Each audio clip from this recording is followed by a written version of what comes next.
Bismillahirrahmanirrahim. Assalamualaikum warahmatullahi wabarakatuh. Alhamdulillah, wassalatu wassalamu ala rasulillah wa ala alihi wa ashabihi wa mawalah ma ba'd. Ayah dan bunda yang dirahmati Allah dimanapun Anda berada, Alhamdulillah pada kesempatan hari ini kita masih diberikan nikmat oleh Allah Subhanahu wa taala berupa nikmat sehat dan juga nikmat yang paling mahal yang harus kita jaga dan kita syukuri, yaitu adalah nikmat iman. Nikmat iman. Salawat dan salam tak lupa kita limpahkan kepada junjungan Nabi kita, Nabi Muhammad SAW, kepada kaum kerabatnya, sahabat-sahabatnya, serta kepada para ulama yang senantiasa membimbing kita kepada jalan yang benar. Ayah dan bunda yang dirahmati Allah, pada kesempatan hari ini kita akan mencoba membahas beberapa poin penting ya, terkait peran kita sebagai orang tua. Ya. Sebelumnya kita tentu sering membaca atau sering mendengar ayat di dalam Al-Quran yang berbunyi wal asri. Ya. Ayat yang sangat pendek, sangat simple. Ya, di dalam Al-Quran ada di juz 30. Ya, bahkan rasanya setiap kaum muslimin pasti menghafal ayat ini. Wal asri innal insana lafi khusrin illal ladzina amanu wa amilus solihat wa tawasaw bil haqqi wa tawasaw bis sabr. Allah berfirman ya, ketika memulai ayat ini, yaitu adalah Allah menggunakan waw atau huruf waw. Ya, di dalam literasi bahasa Arab, ya, huruf waw itu artinya adalah kata sumpah. Ya, termasuk di antara makna ya, kata atau huruf waw artinya adalah sumpah. Artinya Allah bersumpah dengan masa. Ya, Allah bersumpah dengan masa. Ya, maka perlu diingat ya, ayah dan bunda yang dirahmati Allah. Ketika ada Allah ya, bersumpah dengan menyebut nama makhluknya, bukan hanya surah Al-Asr saja. Di ayat lain Allah juga berfirman, misalkan wal-laili idza yaghsha, atau di ayat lainnya Allah berfirman di dalam Quran surah Al-Fajr ketika memulai firman-Nya dengan wal fajr, bersumpah dengan waktu fajar. Ya. Dengan surat Ad-Duha Allah bersumpah wad-duha, bersumpah dengan waktu duha. Ya. Dan Allah ini adalah bagian dari tauhid, adalah Allah diperbolehkan untuk bersumpah dengan menyebut nama hambanya ya, atau nama makhluk. Ini diperbolehkan. Adapun kita seorang mukmin, seorang muslim tidak diperkenankan atau tidak diperbolehkan untuk bersumpah ya, melainkan sumpah itu harus ditujukan kepada Allah Subhanahu wa taala. Maka para ulama menjelaskan ya, jika Allah bersumpah dengan makhluknya, baik itu berupa waktu, berupa benda ya, ya seperti wan nahar ya, seperti bersumpah dengan waktu siang atau ciptaan lainnya, maka ini para ulama menjelaskan bahwasanya Allah ingin menghendaki agar manusia menaruh perhatian yang penting, memikirkan dan menghayati sesuatu yang dijadikan sumpah olehnya. Termasuk di ayat ini adalah Allah bersumpah dengan apa? Wal asri, demi masa, demi waktu. Ya. Maka jika Allah bersumpah dengan waktu, ayah bunda yang dirahmati Allah, maka manusia, kita semua perlu berpikir, kira-kira apa sih sebenarnya di balik rahasia tersebut? Apa sih sebenarnya hal yang perlu kita perhatikan dari waktu ini? Maka ada dua hal kata Imam Suyuti. Imam Suyuti di dalam kitab Al-Itqan menyebutkan bahwasanya jika Allah bersumpah dengan sesuatu, maka ada sesuatu yang mana sesuatu itu tidak lepas dari dua hal. Yang pertama adalah ada keutamaan, yang kedua ada kemanfaatan, ada kebermanfaatan. Ada hal yang utama dan ada yang kebermanfaatan. Bahkan Imam Asy-Syafi'i rahimahullah pernah menyebutkan bahwasanya kalau seandainya Allah Subhanahu wa taala tidak menurunkan Al-Qur'an kecuali hanya 3 ayat ini, 3 ayat surat Al-Asr ini, maka ini sudah menjadi petunjuk yang sangat cukup bagi umat manusia. Maka ayah bunda yang dirahmati Allah, hal yang perlu kita renungi ya, di ayat yang pendek ini, wal asri, ya, waktu demi masa, waktu yang terus berjalan. Rasanya anak kita baru lahir kemarin. Ya. Rasanya anak kita baru saja kita gendong, baru kita bersihkan popoknya. Namun ternyata waktu berjalan begitu cepat. Ya, masuk jenjang playgroup, ya ternyata waktu tak terasa berjalan, ya, sehingga sekarang sudah di tengah semester, ya, sudah paruh kedua. Ya. Maka inilah dia waktu yang terus berjalan yang sangat cepat, yang mana di dalam Quran surah Al-Asr ini disebutkan bahwa seluruh manusia itu rugi. Kecuali apa? Kecuali orang yang beriman dan melakukan amal soleh. Beriman, melakukan amal soleh, berwasiat atau mengajak kepada kebenaran dan juga bersabar. Poin yang ingin saya garis bawahi di dalam Quran surah Al-Asr ini sebagai permulaan muqaddimah pembahasan kita pada hari ini, yaitu adalah tentang beriman, keimanan, lalu adalah amal soleh. Waktu bergulir dengan cepat, anak kita sekolah sudah masuk paruh kedua semester yang baru, maka hendaknya kita kembali merefresh diri kita. Hendaknya kita kembali mengevaluasi diri kita. Sejauh mana sebenarnya tumbuh kembang anak kita. Sejauh mana perkembangan anak kita setelah mengenyam pendidikan yang mana pendidikan ini bukan membutuhkan waktu yang sebentar, ya. Tidak instan, tidak ada pendidikan yang instan seperti menggoreng mie instan atau membuat kopi instan, tidak ada. Ya. Maka ini perlu kita renungi bersama.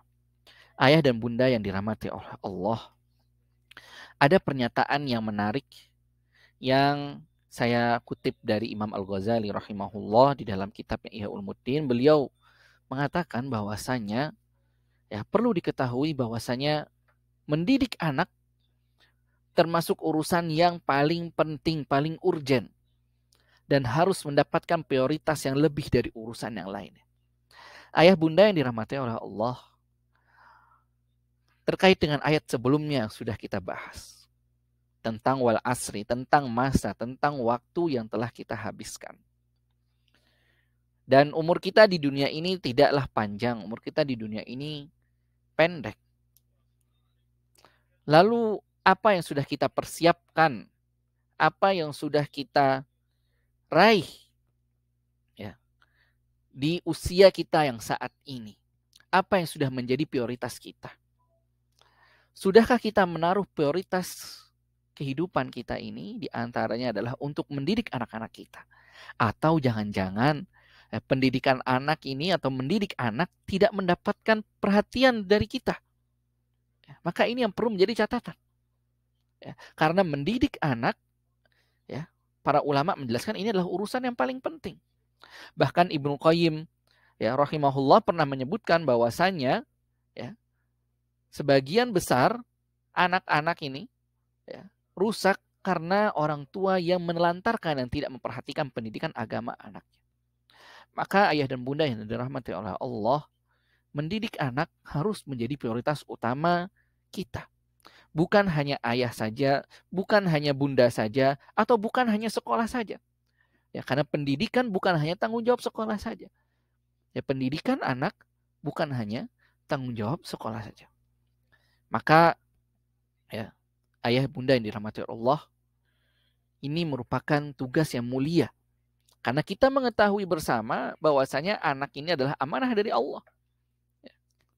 Ketika seseorang mendapatkan amanah, maka kewajibannya adalah menjaga amanah tersebut.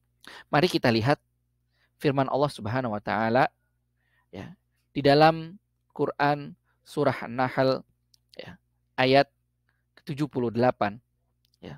Allah berfirman, wallahu akhrajakum min butuni ummahatikum la ta'lamuna syai'a. Ya, kata Allah, dan Allah yang mengeluarkan kamu dari perut ibumu dalam keadaan tidak mengetahui sesuatu pun. Ya. Artinya apa? Ya, artinya setiap manusia, ya, ketika dilahirkan di muka bumi ini, maka dia tidak mengetahui apa-apa. Tidak ada anak yang lahir di muka bumi tiba-tiba berbicara, kecuali mungkin Nabi Isa alaihissalam. Itu adalah pengecualian. Tidak ada anak di muka bumi ini yang sudah pintar, mahir, sudah langsung jalan, tidak ada. Karena kita dilahirkan dalam keadaan lemah, tidak berdaya, tidak berdaya, tidak mengetahui apa-apa. Kemudian Allah melanjutkan di dalam firman-Nya, wa ja'ala lakumus sam'a wal absara wal af'idah la'allakum tashkurun. Ternyata ayah bunda yang dirahmati Allah, Allah berfirman, dan Dialah yang memberi kamu pendengaran, penglihatan, dan hati agar kamu bersyukur. Agar kamu bersyukur. Maka ayah bunda yang dirahmati oleh Allah, sekilas mungkin ayat ini mungkin tampak biasa saja. Mungkin tampak biasa saja mungkin. Bahwasanya oh ya Allah memberikan kita pendengaran, oh ya Allah memberikan kita penglihatan.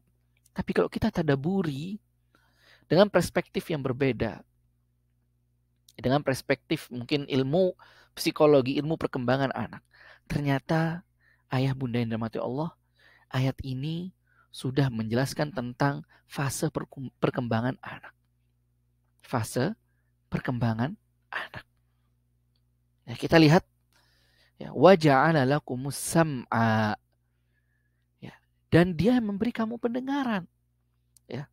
Menurut beberapa ilmu pengetahuan, ilmu kedokteran atau ilmu psikologi yang berkembang tentang fase perkembangan, yang pertama kali berfungsi adalah perkembangan pendengaran seorang anak, bahkan sejak di dalam rahim. Sejak di dalam rahim, anak sudah mulai mendengar suara sekitarnya. Bayi, janin ketika berumur sekitar 7 bulan atau 8 bulan, maka biasanya nanti dokter akan bilang ini sudah mulai mendengar, dan dia akan memberikan respon. Maka inilah tahapan awal. Di antara tahapan awalnya adalah kita memberikan energi-energi positif melalui suara-suara yang baik. Begitu juga ketika anak baru lahir. Sebagian ulama menganjurkan bahwasanya ketika baru lahir maka diazankan. Diperdengarkan dengan suara azan. Sebagian ulama menganjurkan hal tersebut. Karena apa? Karena agar yang pertama kali didengarnya adalah kalimat apa? Kalimat tauhid. Karena pendengaran inilah yang mulai aktif di masa-masa awal, khususnya adalah dari dalam kandungan sampai beberapa bulan setelah lahir. Maka hendaknya metode pendidikan yang perlu diambil oleh para orang tua yaitulah memperdengarkan anaknya dengan suara-suara murattal, dengan suara ngaji, ajak anaknya ngaji, bayi tersebut, seorang ibu ngaji di hadapan atau di dekat anaknya. Tujuan apa? Agar anak tersebut mendengar kalimat kalam-kalam ilahi. Sebagaimana disebutkan, dikisahkan bahwasanya Imam Syafi'i rahimahullah ketika masa kecilnya maka ibundanya mengajak ngaji pada saat masih kecil. Maka jika ayah bunda menginginkan anaknya menjadi ahli Quran, maka sejak dini ajak atau perdengarkan dengan suara-suara Al-Quran. Kemudian di fase berikutnya adalah wa ja'ala lakumus sam'a wal absar. Baru kemudian penglihatan. Biasanya mulai usia 3 bulan atau 4 bulan ke atas. Mulai anak penglihatannya mulai jelas. Atau 1 tahun ke atas. Mulai melihat daerah-daerah sekitar. Mulai anak tersebut melihat dan meniru apa yang dilakukan oleh orang yang ada di sekitarnya. Maka di antara metode yang perlu diperhatikan ketika penglihatan anak mulai berkembang, mulai tajam, maka diajarkan untuk meniru hal-hal yang baik. Melakukan perbuatan-perbuatan akhlakul karimah. Bukan malah disuguhi dengan tontonan-tontonan yang buruk. inilah dia yang merusak keimanan dan juga merusak mental anak. Kemudian setelah itu wa ja'ala lakumus sam'a wal absara wal af'idah, dan hati ya. Fase ini sebagian ulama menyebutkan adalah fase tamyiz ya. Anak mulai bisa membedakan mana yang baik, mana yang benar. Ya. Ketika usia 5 tahun atau 7 tahun menjelang usia balik, maka anak sudah mulai mengerti, oh ini yang diperbolehkan, oh ini yang tidak diperbolehkan. Ya. Maka kita pada masa tersebut harus memperhatikan perasaan anak. Ya, jangan sampai kita membentaknya. Ayah bunda yang dirahmati oleh Allah, Syekh Abdul Rahman As-Sa'di ketika menafsirkan ayat ini, maka beliau menjelaskan bahwasanya pendengaran, penglihatan, hati ini diberikan atau dijelaskan secara sharih, secara jelas di dalam Al-Quran. Disebutkan di dalam ayat tersebut, kok bukan anggota tubuh lainnya, bukan tangan, bukan kaki, bukan hidung. Ternyata ada rahasianya. Ya, di antaranya adalah kata Syekh Abdul Rahman As-Sa'di bahwasanya Allah menyebutkan 3 anggota tubuh ini, pendengaran, penglihatan, dan hati. Karena apa? Karena nilai kemuliaan dan keutamaannya yang lebih. Nilainya lebih. Dan juga karena ketiganya merupakan kunci dari ilmu pengetahuan. Ya, kunci dari pembuka ilmu. Ya. Karena tidak ada ilmu yang sampai kepada seorang hamba melainkan melalui salah satu dari 3 pintu tersebut. Baik itu seorang anak belajar dari mendengar, atau kita juga sering mendengar dengan talqin. Ya, metode di antara metode menghafalkan Al-Quran itu dengan metode talqin. Kita menalkinkan anak. Kita membacakan anak, mengulang-ulangin. Atau juga adalah melalui penglihatan lewat mata. Artinya anak membaca Al-Quran. Ya, kalau sudah bisa baca, maka metode berikutnya adalah yang cocok adalah dengan membaca. Membaca, melihat. Artinya apa? Melihat. Dan juga dengan hati. Ya, dengan hati. Ini mungkin ketika di awal-awal tidak belum dirasakan oleh anak yang masih kecil. Namun ketika ia mulai bisa membedakan di antara usia 7 tahun, maka dia akan terketuk hatinya untuk melakukan kebiasaan-kebiasaan tersebut. Kemudian ayah bunda yang dirahmati Allah, perlu diingat lagi, tujuan Allah menciptakan kita adalah untuk beribadah. Di antara bentuk beribadah adalah kita bersyukur kepada Allah Subhanahu wa taala. Bersyukur. Kita diberikan penglihatan, kita diberikan pendengaran, maka kita diperintahkan apa? Untuk bersyukur, mensyukuri nikmat tersebut. Yang mana apa? Yang mana bagaimana cara kita mensyukuri pendengaran, penglihatan, dan hati ini, atau anggota tubuh yang telah diberikan oleh Allah Subhanahu wa taala. Maka cara kita mensyukurinya adalah, atau mengimplementasikannya adalah dengan berbuat ketaatan, dengan menggunakan anggota tubuh ini dalam ketaatan pada Allah Subhanahu wa taala. Ya. Karena apa? Ya, karena siapa saja yang menggunakannya, kata Imam As-Sa'di rahimahullah, yang menggunakannya untuk tujuan selain ketaatan, maka kelak nanti mata, pendengaran, dan hati ini akan bersaksi untuk menjadi timbal balik kita ketika di hari akhir kelak. Ayah bunda yang dirahmati Allah, tadi di dalam ayat disebutkan bahwasanya kita dilahirkan dalam keadaan tidak mengetahui apa-apa. Hal ini juga ternyata selaras dengan sabda Rasulullah SAW. Yang mana Rasulullah SAW menyebutkan kullu mauludin yuladu 'alal fitrah. Kullu mauludin yuladu 'alal fitrah. Setiap anak yang lahir itu dilahirkan di atas fitrah. Fa abawahu yuhawidanihi au yumajjisanihi au yunassiranihi. Ya. Dan orang tuanya lah yang menjadikannya sebagai Yahudi atau Majusi atau Nasrani. Maka ya bunda yang dirahmati Allah, kullu mauludin yuladu 'alal fitrah. Setiap anak lahir di atas fitrah. Fitrah di sini artinya adalah ya, dalam keadaan suci, bersih, beriman kepada Allah Subhanahu wa taala. Ya. Ini tidak bertentangan dengan ayat yang sebelumnya kita bacakan. Artinya anak lahir tidak mengetahui apa-apa. Ya. Artinya anak ini lahir seperti kertas putih. Ya, seperti kertas putih, kosong. Ya. Dan sekali lagi saya mengutip pernyataan dari Imam Al-Ghazali rahimahullah. Ya, beliau menjelaskan bahwasanya anak ini merupakan amanat. Ya, amanat di tangan kedua orang tua. Ya, artinya siap tidak siap kita harus siap menerima amanat tersebut. Ya. Dan setiap anak-anak yang dilahirkan kolbunya masih bersih. Seperti permata yang bersih.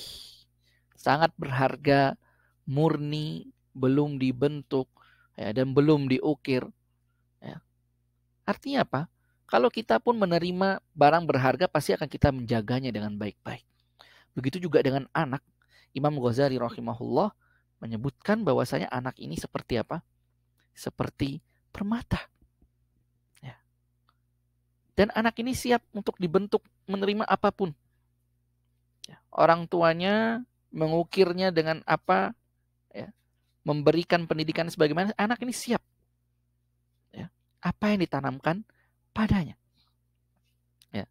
Maka kata Imam Ghazali, kalau anak ini dididik untuk kebaikan, maka insya Allah dia akan baik. Ya, insya Allah akan dia menjadi orang yang baik dan menjadi aset bagi orang tuanya di dunia dan akhirat. Maka ya bunda yang dirahmati Allah, ya, ini adalah tantangan bagi kita, para orang tua. Ya, para orang tua ini adalah tantangan bagaimana kita menjawab tantangan ini.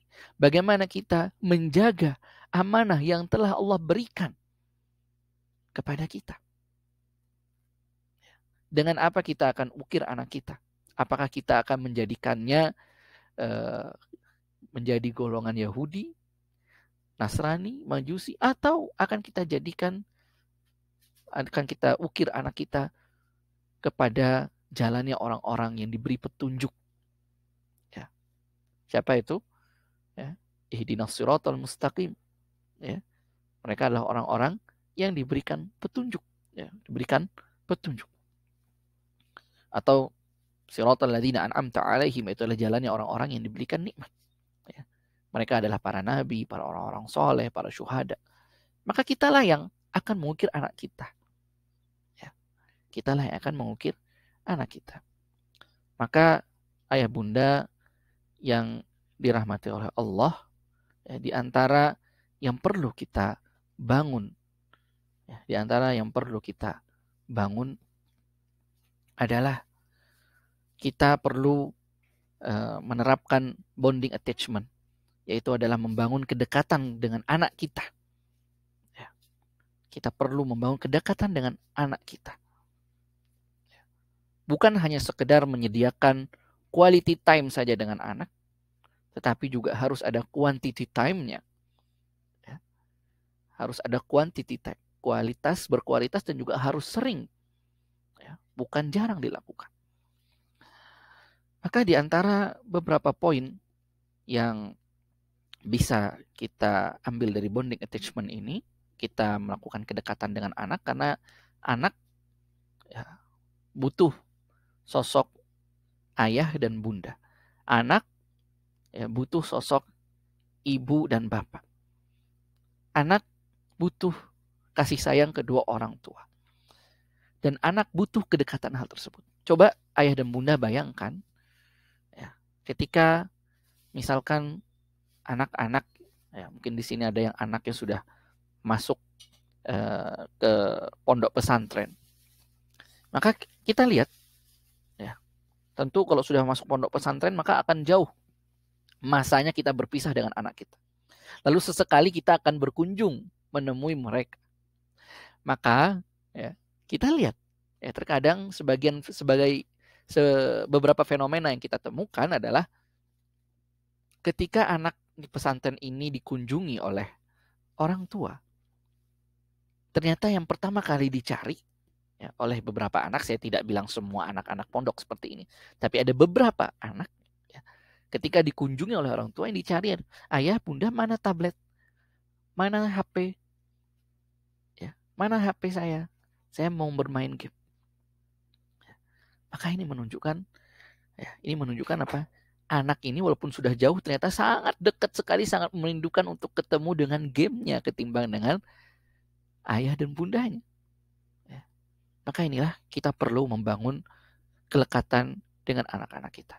Di antara beberapa cara yang bisa kita lakukan, ya, adalah kita kembali, ya, look into ourselves.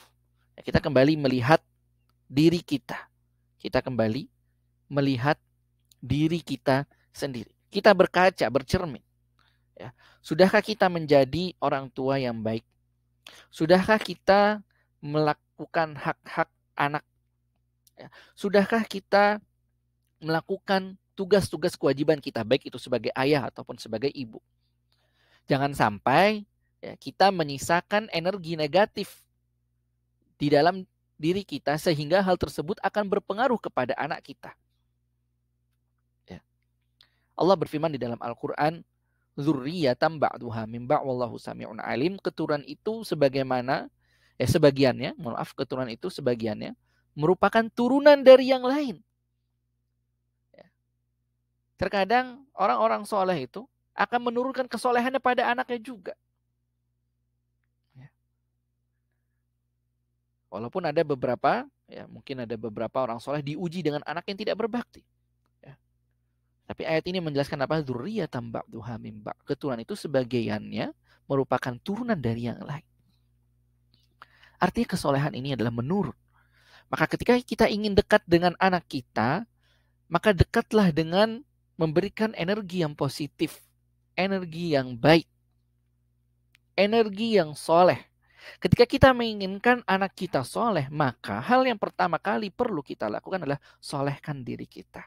Ketika kita ingin anak kita taat kepada agama, maka kita kembalikan diri kita harus menjadi yang pertama kali memberikan contoh ketaatan tersebut di hadapan anak kita.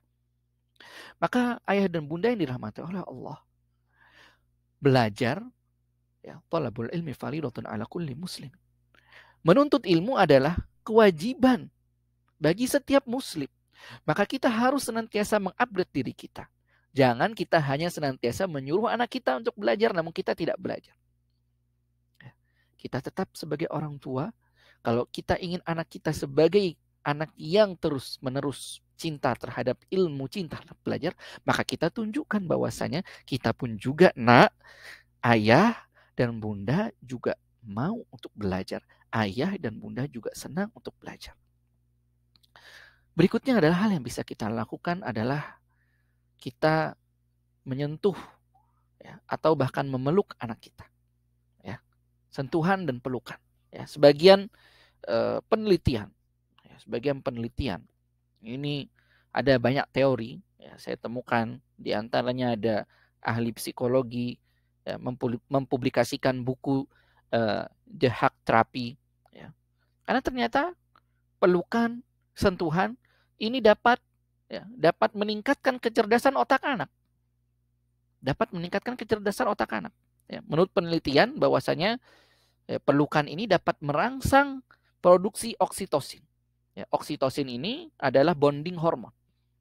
Ya, yang mana akan memberikan perasaan tenang, ya, ketika anak dipeluk, ketika anak disentuh, dipeluk, dicium oleh orang tuanya, maka ini akan memberikan ketenangan dan juga bahagia, dan ini membantu mengeluarkan zat bahaya dari otak.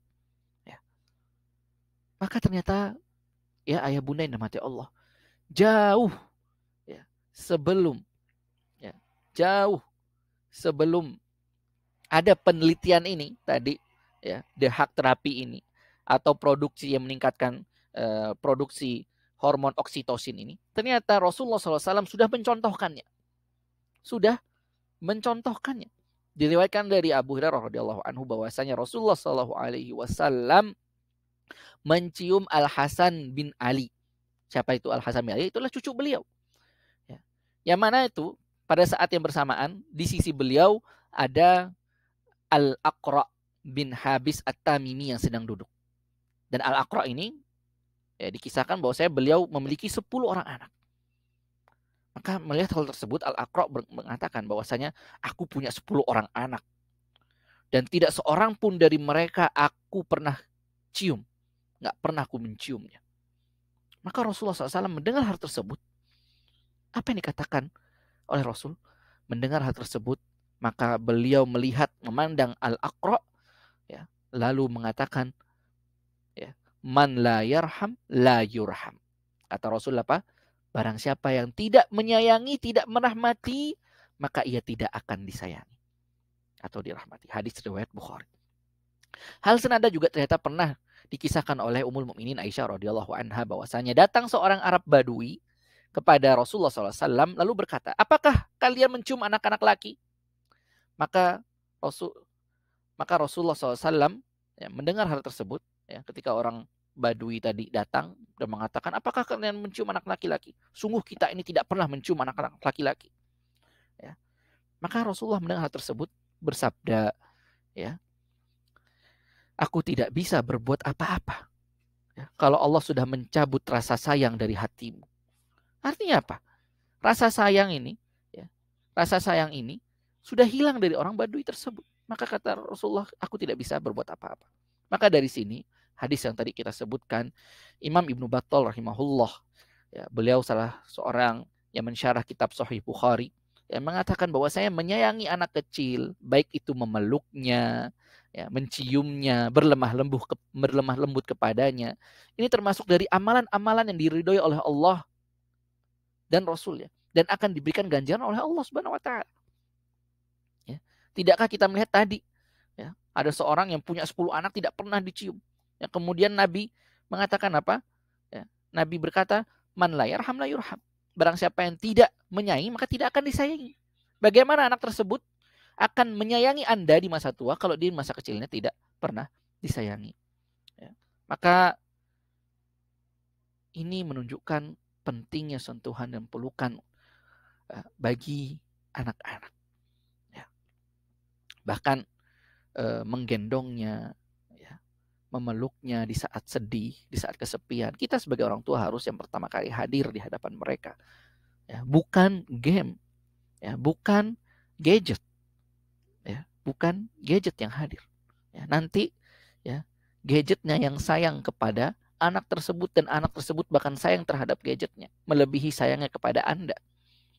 Maka ayah bunda yang dirahmati Allah, ya, dalam kesempatan lain bahkan Rasulullah SAW, ya, pernah menggendong cucu beliau yang bernama Umamah dalam sholatnya. Dan kita tahu bahwasanya sholat ini adalah hal yang sangat mulia, sangat agung. Ya. Dan Allah memerintahkan kita untuk khusyuk ketika sholat, ya, dan konsentrasi. Namun apa Rasulullah SAW, ya, menggendong Umamah ketika sholat, dan ini tidak bertentangan dengan kehusyuan. Ya. Karena apa? Nabi SAW khawatir, ya, Umamah cucu beliau, ya, akan mengganggu, ya, akan memberikan dampak yang buruk ketika beliau sedang sholat. Maka beliau pun menggendongnya. Dan ini merupakan bentuk contoh teladan dari Rasulullah SAW, ya, tentang pentingnya kita untuk bonding attachment terhadap anak-anak kita ini. Kemudian di antara cara juga yang bisa kita lakukan yaitu adalah berdoa. Jangan lupa kita mendoakan anak-anak kita, ya, mendoakan anak-anak kita. Ya. Allah Ta'ala berfirman, ya, ketika di dalam Quran surah Al-Furqan, ya, orang-orang ibadur rahman, ya, yang mana mereka mengatakan Rabbana hablana min azwajina wa dzurriyyatina qurrata a'yun. Ya. Ya Rabb, kami anugerahilah kepada kami, istri-istri kami dan keturunan kami sebagai qurrata a'yun, penyenang hati kami. Ya. Maka kita perlu mendoakan, perlu memperbanyak doa kebaikan untuk keluarga kita. Ini khususnya adalah para ayah. Dan juga tak lepas bagi para ibu. Terkait dengan qurrata a'yun ini, suatu ketika, ya, ada salah seorang sahabatnya Hasan Al-Basri yang bertanya, yaitulah Katsir bin Ziyad bertanya kepada Al-Hasan Al-Basri. Ya, dikatakan, wahai Abu Sa'id, Apa yang dimaksud dengan qurrata a'yun? Ya, di dalam ayat ini. Apakah ini terjadi di dunia atau di akhirat? Maka Al-Hasan pun menjawab, tidak. Ya, bahkan itu terjadi di dunia. Ya, qurrata a'yun ini terjadinya bukan di akhirat. Bahkan ini kata para ulama, terjadinya apa? Di dunia. Maka kasir pun kembali bertanya, bagaimana bisa? Maka Al-Hasan menjawab, demi Allah, Allah akan memperlihatkan kepada seorang hamba, istri, saudara, dan kolega yang taat kepada Allah. Ya, dan demi Allah tidak ada yang menyenangkan hati seorang muslim selain dirinya melihat anak, orang tua, kolega, dan saudara yang tumbuh dalam ketaatan kepada Allah Azza wa Jalla. Artinya apa, teman-teman atau ayah dan bunda yang dirahmati Allah? Di antara penyejuk hati kita adalah ketika kita melihat keluarga kita seluruhnya adalah dalam ketaatan kepada Allah Subhanahu wa taala. Inilah yang dimaksud dengan qurrata a'yun. Inilah yang dimaksud dengan qurrata a'yun. Dan berdoa ini, ya, ayah bunda yang dirahmati Allah, ya, bisa kita doakan kapan saja, di mana saja. Ya, kapan saja, di mana saja. Ya. Khususnya adalah di waktu-waktu yang diijabahi. Ya, seperti misalkan ketika waktu sahur. Ya, ketika bainal azan wal iqamah, di antara azan dan iqamah. Ya, ketika sedang berpergian, kita senantiasa mendoakan anak kita agar menjadi anak yang soleh. Agar menjadi anak yang soleh. Karena anak yang soleh inilah yang menjadi aset kita di masa depan. Ayah bunda yang dirahmati oleh Allah, setelah nanti ada kelekatan, ya, atau bonding attachment, ini bukan hanya berlaku bagi ayah bunda saja, tapi juga berlaku bagi para guru juga di sekolah. Ya, harus menjadi guru yang dekat dengan muridnya, begitu juga dengan ayah dan bunda harus menjadi orang yang terdekat dengan anak-anaknya.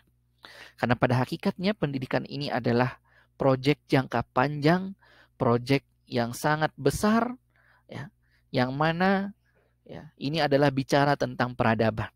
Ya, ini adalah bicara tentang peradaban.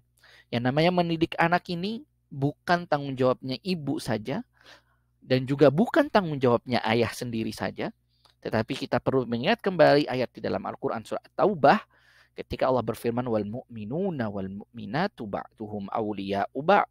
Kata Allah, dan orang-orang yang beriman, laki-laki dan wanita, sebagian mereka adalah menjadi penolong bagi sebahagian yang lain. Maka sudah sepatutnya sepasang suami istri, ayah, bunda, ibu, bapak saling tolong menolong dalam, ya, kebajikan ini, dalam kebaikan ini adalah mendidik anak. Dan juga harus ada sinkron antara sekolah dan juga rumah. Ya, jangan sampai apa yang sudah didapatkan di sekolah ternyata tidak diamalkan di rumah. Jangan sampai, ya, anak-anak kita sudah ada pembiasaan yang baik di sekolah namun tidak, ya, bertentangan dengan apa yang ada di rumah. Ya, yang perlu kita ingat adalah bahwasanya, ya, anak ini adalah aset kita yang mana, ya, kata Imam Al-Ghazali, dan setiap orang yang mendidiknya, ya, baik itu orang tua maupun gurunya, nanti akan memperoleh pahala sebagaimana sang anak memperoleh pahala atas amalan kebaikan yang dilakukannya. Ya. Artinya adalah kita berinvestasi jangka panjang dengan pendidikan anak ini. Ya. Karena tidakkah kita ingat ada hadis yang menyebutkan bahwasanya ketika kita ini mati, terputus semuanya kecuali beberapa hal di antara doa anak yang soleh. Doa anak yang soleh. Bahkan juga disebutkan, ya, bahwasanya, ya, ketika di surga ada seseorang dinaikkan derajatnya, maka ia bertanya apa ini? Ya, maka diberitahu kepadanya bahwa ini adalah doa anakmu.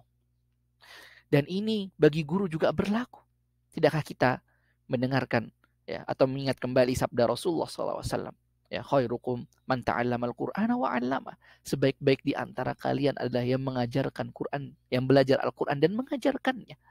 Ya, maka ini semua adalah berkat kolaborasi kita bersama, dan kita berharap, ya, bahwasanya kita, ya, sebagai orang tua, sebagai ayah bunda maupun juga sebagai guru, ya, guru di sekolah, ya, kita berharap, ya, bahwasanya kita mengharap tentu yang paling utama adalah kita mengharap ridho Allah Subhanahu wa taala, dan kita mendoakan agar anak-anak kita senantiasa menjadi pribadi yang unggul, baik itu dinnya maupun untuk urusan dunianya. Demikian ayah bunda yang dirahmati Allah, semoga bermanfaat. Subhanakallahumma wa bihamdika asyhadu an la ilaha illa anta astaghfiruka wa atubu ilaik. Assalamualaikum warahmatullahi wabarakatuh.